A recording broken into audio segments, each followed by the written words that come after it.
Alright guys, welcome back to Formula 1 News. Confirmation finally from Cadillac as to what their driver lineup is going to be next year, and also deep explanations as to how they decided to get to this point and why they've made a decision which on the surface seems relatively boring and safe, but fundamentally maybe a very sound one for the future of this team. Have they made the right call though with their drivers compared to other options that could have been on the market? Cadillac give their perspective on that. Big other drama of the day at Red Bull and Ferrari as well, with the Dutch Grand Prix just around the corner. Very much into your thoughts in the comments. Hit the like button if you enjoy. Subscribe if you're new. Now, I don't think this image is exactly completely real, because I'm sure it's been edited to some degree, but they did attempt to do this in real life. You can actually see here some of the behind the scenes of Bottas on a surfboard with an American flag. Now, first of all, you can tell the surfboard here is like yellow and black, whereas the one in the image that we just shared is kind of like white and black. So look, there's obviously been some degree of editing going on here to make this look better, but this isn't just AI generated, right? They did this in real life, at least to some degree.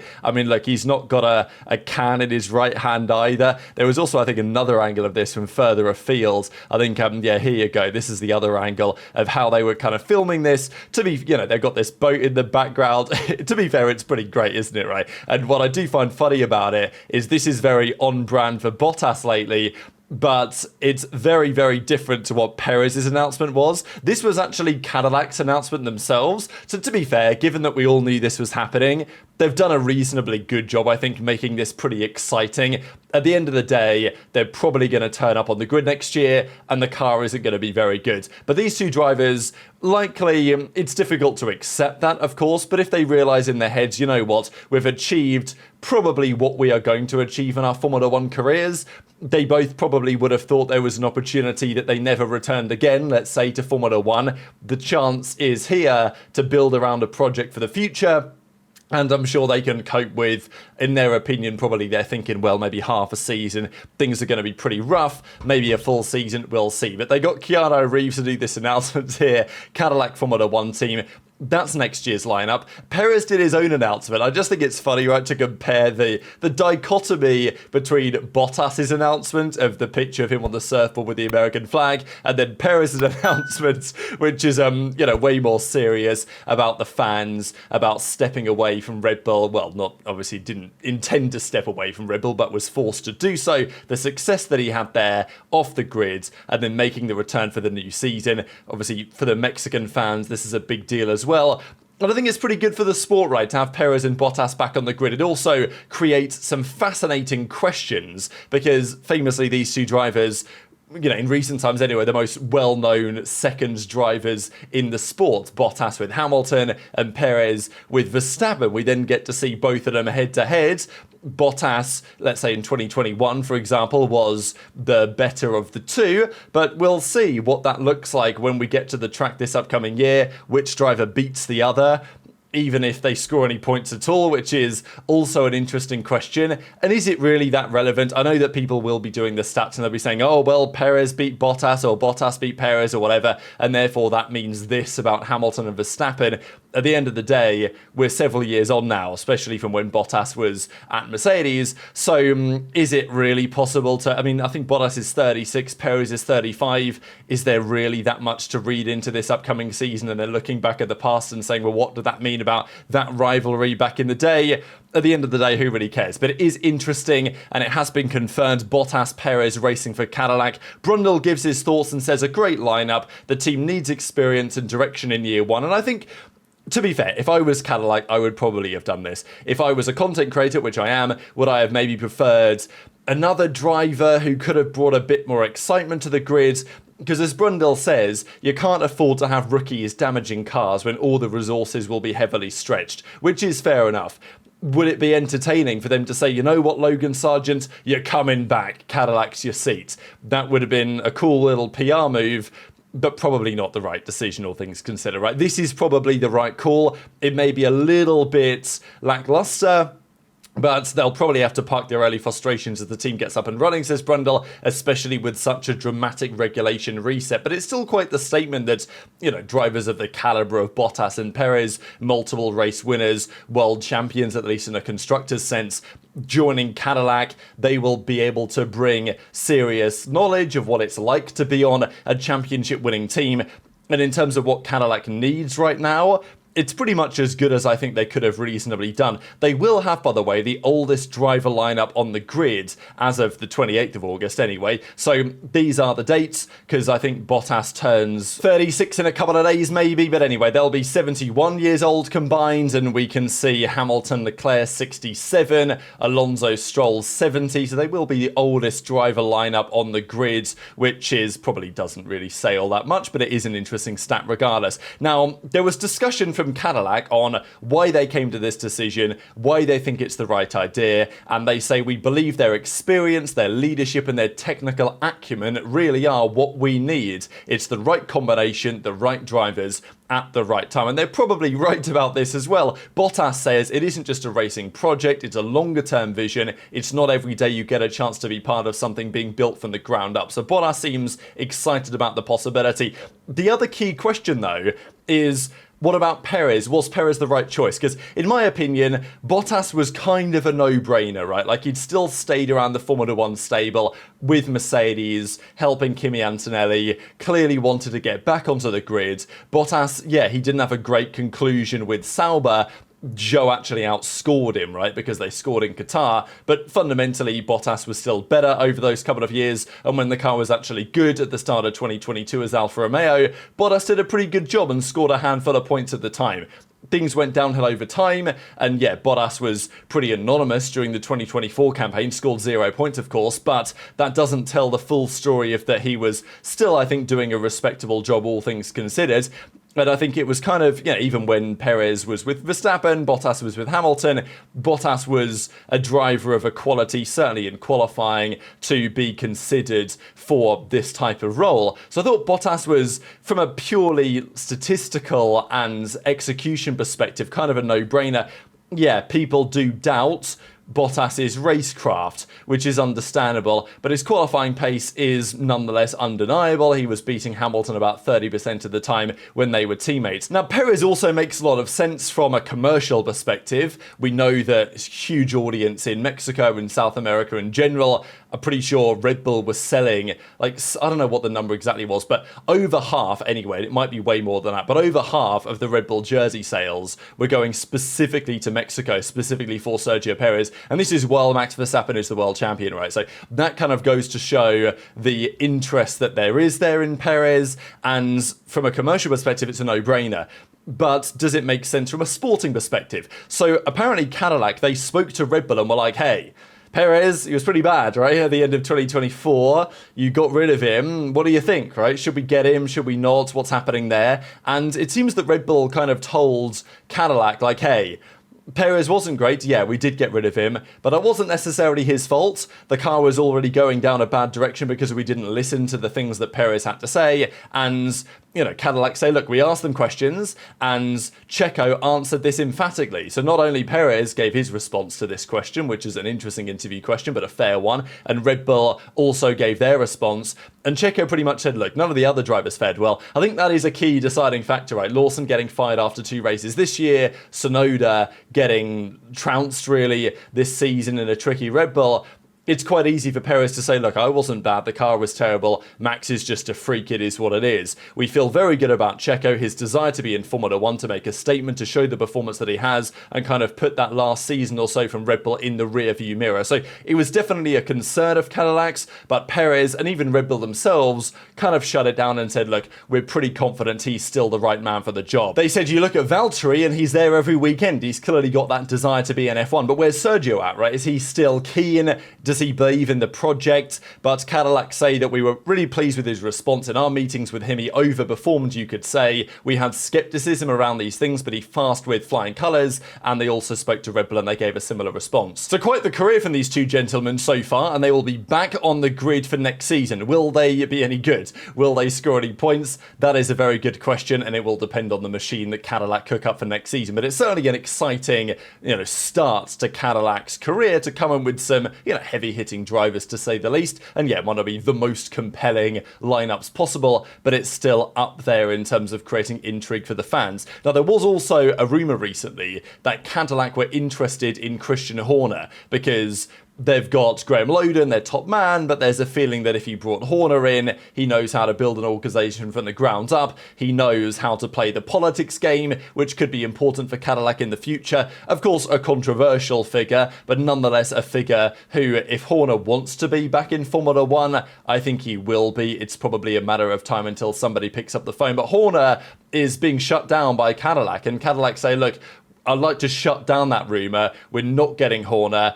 And the race describe it as that whole idea has been emphatically torpedoed. So it's not happening now, it may not happen ever, but I wouldn't be surprised at the start of 2026 when some teams get it right and some teams get it wrong, somebody is going to be on the phone to the former Red Bull boss, I would imagine. Now, speaking of Red Bull, what's their lineup going to be next year? Yesterday we saw some interesting rumours around Alex Palou and whether the reigning IndyCar champion, he's locked up the championship again for this season, 4-time winner now, Indy 500 winner this season, has been linked on occasion to Red Bull before. He's done some F1 practice mileage with McLaren in the past.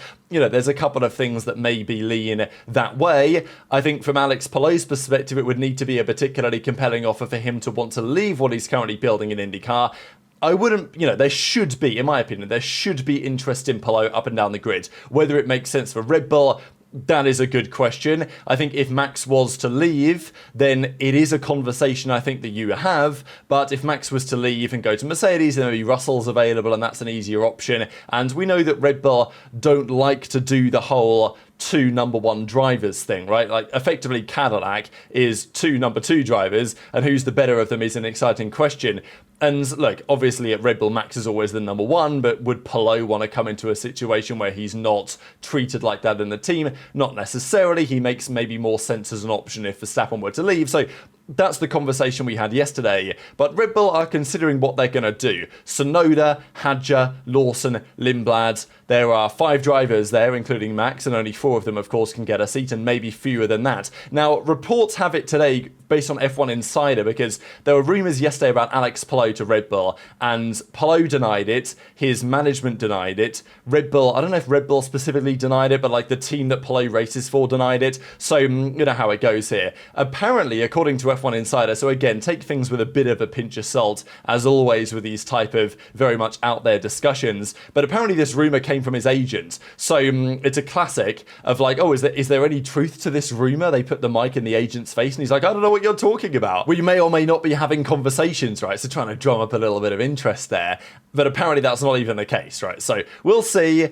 Red Bull, according to sources, I don't think Red Bull have said anything on it, but according to sources, Red Bull aren't really interested. They're not looking to go this way, which does make a fair bit of sense, but, time will tell. Sometimes you throw the rumour out there and all of a sudden someone from Red Bull sees it and thinks, well, you know what? Maybe it's worth having a little conversation. Now, Red Bull also spoke about their optimism for next season and the belief that they're going to be back on top. Now, I mean, Helmut Marko, it's funny, isn't it? Because Christian Horner, now he's been sacked. Marko can say what he wants and just get away with it, right? Because Horner's not there to keep him in check, and it's the same the other way around. Marko is still there to keep Horner in check, but Horner's not there anymore. So Marko says, we are counting on being back in the lead with Max next season. I do like that, right? The whole with Max thing. It's not like, oh yeah, we're going to have the best car, we're going to dominate. It's like, no, well, we think that Max is good enough to carry our car next year to the championship if it's better than what it is right now. But he does say the figures we are currently seeing are promising, and it's still a long way to go until testing. So there we go, ladies and gentlemen.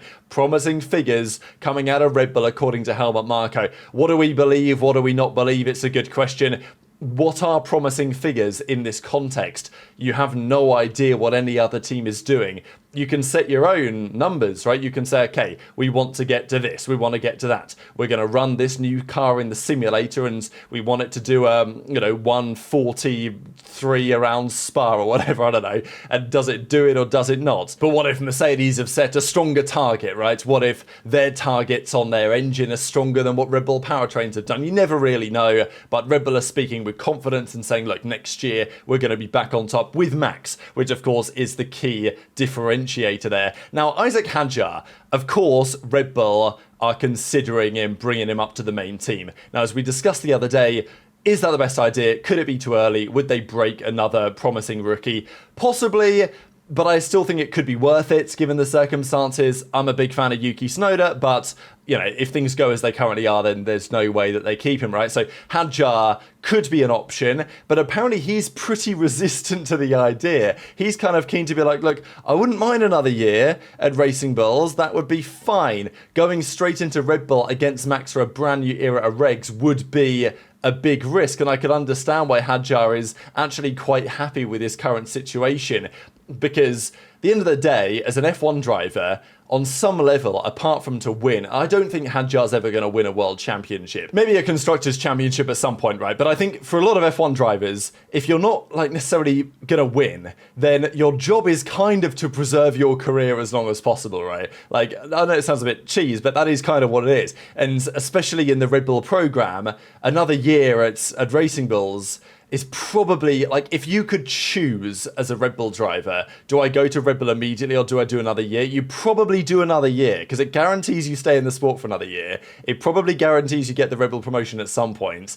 Because if you go to Red Bull and it doesn't work out, you don't get demoted back down, very rarely. It happened with Lawson, of course, but pretty rare that happens. Obviously, back in the day, they made some other decisions, but in the modern day, it's like if you don't work out at Red Bull, they will get rid of you at some point soon, and then it's a big question whether you even get back on the grid, right? So I think this would be smart if Hadjar can make the decisions, but of course, Red Bull make the decisions. If they want him, they'll go and get him, and reportedly, that is what they may well decide to do. Now, a couple of things on Ferrari as well going into the Dutch Grand Prix. There are a few reports floating around as to the problem, another one, with the SF25. The floor and suspension package did reduce the issues over the last few rounds. We have seen the car has become slightly more competitive, but it doesn't mean the car is now more predictable. They turned up to Mugello, didn't they, with this new rear suspension, and they wanted to test it, and they said the rumour was the data was better, but the drivers in the cockpit said the car just feels the same as it used to. The car does not inspire confidence in the drivers.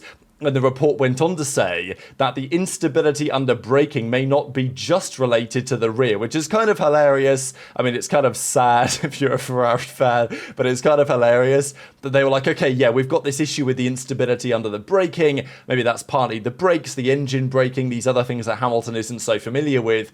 But if we change the rear suspension, we're going to fix the problem. They've changed the rear suspension, and now they've realised, well, maybe that was not the sole source of our issues, and there could be another aerodynamic imbalance originating from the front, which creates issues at the steering, especially at high speeds. So there you go, right? Who's shocked that Ferrari have cooked up a disaster class when trying to change 99% of their car? Hamilton did make a statement, actually, after the summer break. He posted this a day ago and says, I'm so grateful for the time, for the opportunity to rest in the recharge.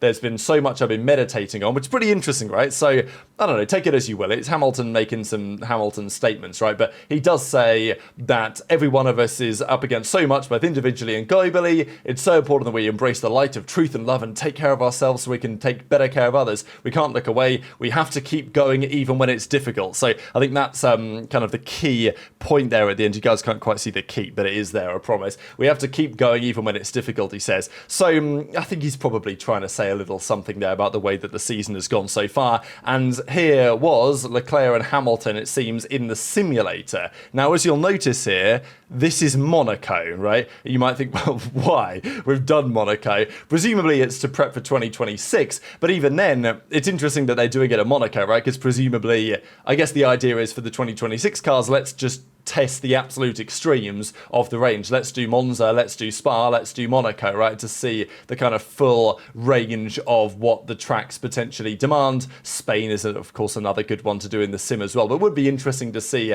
how they'd be getting on. But reportedly, they have been putting in a little bit of work. Now, let's talk about, just as we close out the video, what's expected this weekend. The Dutch Grand Prix is here. This is a big change. You guys remember we talked about this a while ago now. Increasing the speed limit in the pit lane. Some circuits are 60 kph rather than 80. The FIA has played around with making it 80 basically everywhere to increase the speed of the cars in the pit lane and therefore increase the likelihood of a two-stop. Now, there are questions on safety and stuff, but If it's 80 most places, then probably it's okay, but it is nonetheless interesting. So they're going a step softer in tyre compounds, and they're raising the pit lane speed limit to try and encourage a two-stop. But as we said yesterday, that may not be relevant because it might just rain. And this is the current forecast. I'll hit the refresh here so we can look at Saturday in Zandvoort, we can look at Sunday in Zandvoort, and yeah, there might well be some, let's say sun in the sky behind some clouds, but there's a pretty decent chance of rain as well. So very much interested to your thoughts in the comments. Hit the like button if you enjoyed. Subscribe if you're new. Take care. And I'll see you next time.